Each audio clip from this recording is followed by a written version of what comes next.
नमस्कार। आज का वीडियो हमारा बहुत ही इम्पोर्टेंट सब्जेक्ट पे है। इमोशनल क्वोशंट यानी भावनाएं। भावनाएं जीवन में बहुत ही इम्पोर्टेंस रखती हैं। भावनाओं से इंसान का लाइफ जो है ना बहुत आनंदमय बन सकता है अगर उसके पास अच्छी अच्छी भावनाएं हैं। अच्छा, ये इमोशनल क्वोशंट का मतलब है कि जिसमें हमें अपनी भावनाओं को समझने का और नियंत्रण करने की क्षमता में आ जाए और दूसरे की भावनाओं को भी समझने का और उसको सराहने का, अप्रिशिएट करने की भी हमारे में क्षमता हो, तो इसको सारे गेमेट को इमोशनल क्वोशंट कहते हैं। तो ये कहाँ से कैसे शुरू होती है आम लाइफ में? आज जर्नल बात करेंगे, फिर हम जो है ना स्पेसिफिक भी लेंगे। जर्नल इंसान में जो भावनाएं हैं वो इस तरीके से वर्क करती हैं कि हर इंसान के अराउंड कुछ लोग होते हैं और कुछ सिचुएशंस होती हैं। लोग होते हैं, उनके अलग अलग से बिहेवियर होते हैं। अगर इंसान एक अच्छा इमोशनल स्ट्रेंथ रखता है तो वो जो उन लोगों का अगर कोई उसके प्रति खराब बिहेव भी है तो वो उससे इमीडिएटली इम्पल्सिव नहीं होता, क्रोधित नहीं होता, नियंत्रित रहता है और अप्रिशिएट करता है। और यहाँ तक कि बाद में उसको बोलता, ठीक है मैं आपकी इन सब चीज़ों से नहीं सहमत हूँ पर सराहता हूँ, ये आपका नज़रिया है। तो ये भी हमारा एक इम्पोर्टेंट इमोशनल स्ट्रेंथ है कि हम सामने वाले का बिहेवियर हमारे मुताबिक ना होने के बावजूद भी हम अपना आपा नहीं खोते। फिर दूसरी है, हमारी लाइफ में सिचुएशंस भी सुबह से शाम तक बदलती रहती हैं और हर तरीके की सिचुएशन आती है।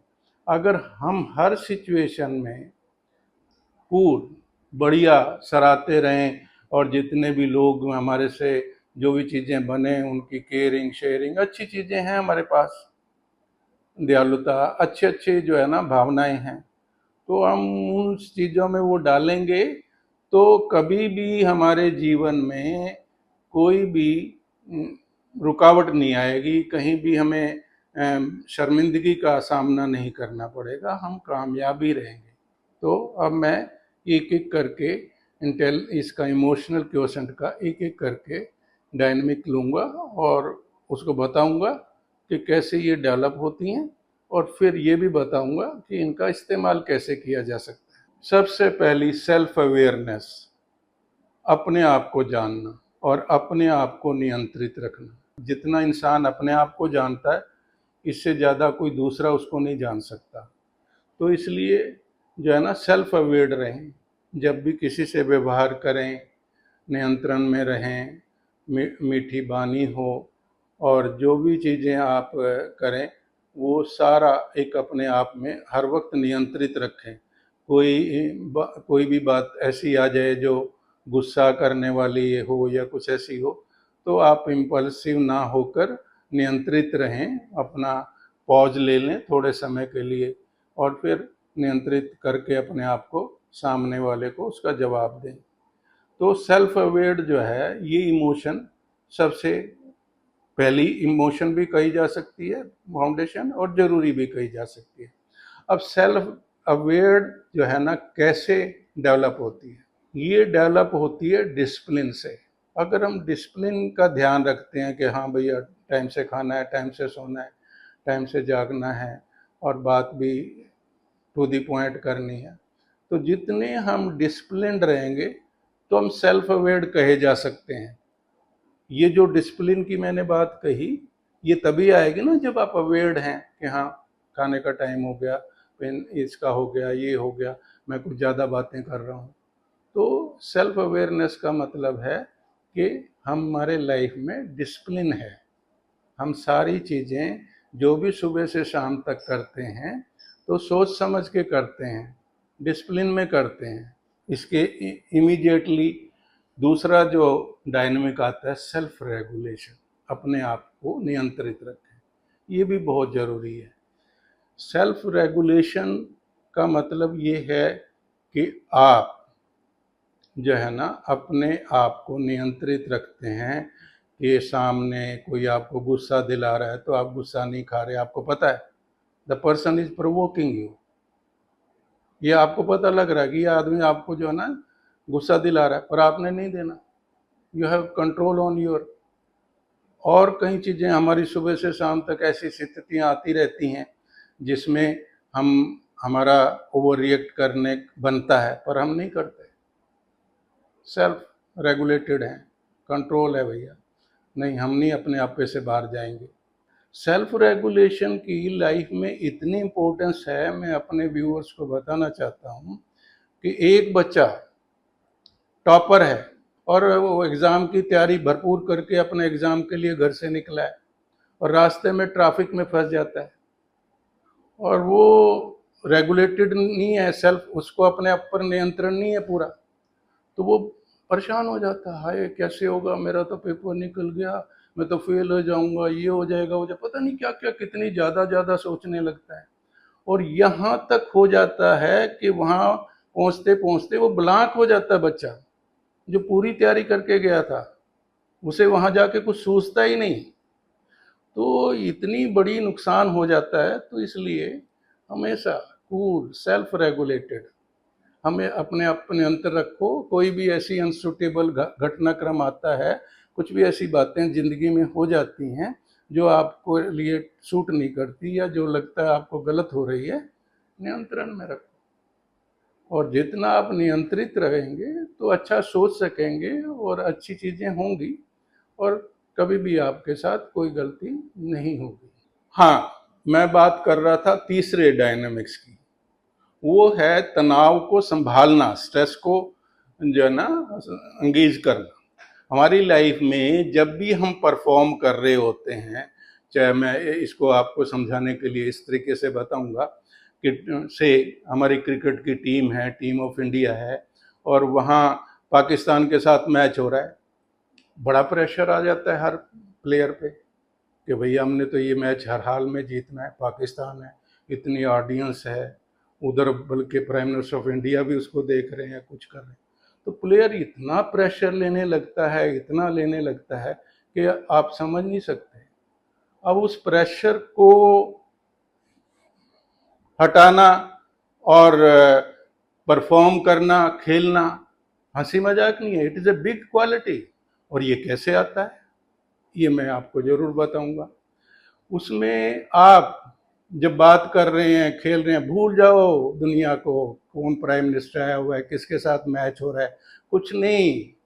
मुझे तो जो करना है, forget where you are, what are the circumstances, everything forget.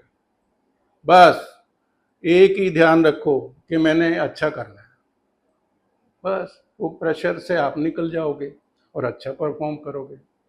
कहीं गलती से आपने देखना शुरू कर दिया इधर उधर, वो बैठे हैं, ये बैठे हैं, और अगर हार गए तो, अगर ये, तो ऐसी फालतू की बातें सोचनी शुरू कर दी तो गए भैंस पानी में।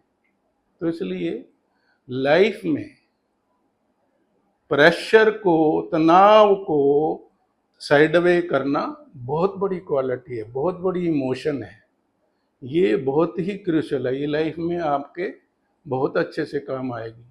अब अगले डायनामिक्स में कहते हैं टीम वर्क। टीम वर्क भी एक बहुत बड़ी क्वालिटी है और इसमें भी हमारी इमोशंस बहुत ज़्यादा काम आती हैं। टीम वर्क का मतलब ही ये है कि जितने भी लोग आपके साथ काम कर रहे हैं, आप उनकी इमोशंस का भी ख्याल रखते हैं और वो आपकी का रखते हैं। तो जो भी आदमी एक पॉजिटिव इमोशंस रखता होगा तो वो टीम वर्क में फिट होगा, और कहीं उसको में ये क्वालिटी नहीं है तो वो ज़िंदगी में कहीं भी कामयाब नहीं होगा। अकेला चना कौन सा भाड़ फोड़ लेगा। तो इसलिए टीम वर्क लाइफ में सबसे ज़्यादा ज़रूरी काम में आती है, बड़ी क्रूशियल क्वालिटी है कि हमारे साथ जितने भी लोग हैं, और टीम वर्क के साथ मैं बल्कि रिश्तों की भी बात करूं तो वो भी टीम वर्क के साथ ही कनेक्टेड है। सबसे बड़ी बात क्या होती है कि सहयोग और दूसरे आदमी की भावनाओं का सराहना, ये चीज़ें टीम वर्क में आती हैं। अगर हम दूसरे को अप्रिशिएट करते हैं, उसको साथ लेके चलते हैं, सहयोग करते हैं, तो टीम वर्क अपने आप ही बेहतर काम करेगी। और अगर अपनी अपनी अलग अलग डफली अपना अलग अलग राह अपनाएंगे तो टीम वर्क कहाँ काम करेगी। तो टीम वर्क में सबसे बड़ी बात यही है कि हम सबको साथ लेके चलें, उन सब लोगों की भावनाओं की कदर करें, सहयोग से करें, सराहना करें। आजकल बल्कि सबसे ज़्यादा एप्रिसिएशन की कमी है कि हम जो है ना दूसरे के काम को सराहते ही नहीं है, तो सराहना भी बनता है। टीम वर्क के साथ ही लीडरशिप क्वालिटी भी आ जाती है। जो आदमी दूसरे लोगों को साथ लेके चलता है तो नेचुरली उसमें फिर ये लीडरशिप क्वालिटी भी डेवलप हो रही है। और लीडरशिप क्वालिटी खाली डिक्टेट करने की नहीं होती कि आप ऑर्डर दो, ये करो सामने। लीडरशिप क्वालिटी है कि आप दूसरे को अपनी बात सामने, जो भी आपके टीम में हैं, जो भी आपके मातहत हैं, उनको अपनी बात अच्छे से समझाते हैं। और बल्कि कामयाब लीडर वही है जो उसको सुनने वाले उससे प्रभावित होते हैं, उसको अपना गाइड मानते हैं और उसके साथ चलने में उनको बड़ी खुशी होती है। तो इस तरीके से इमोशनल क्वोशेंट में ये बहुत सारी बातें हैं। अभी तो मैंने एक रैंडमली टॉक किया है, अब मैं आगे इनको टॉपिक वाइज आप लोगों से अगली वीडियोस में डिस्कस करूँगा। धन्यवाद। आगे मैं अब आपको जो वीडियो लेके आऊँगा उसमें जो है ना हम सब्जेक्ट वाइज बात करेंगे।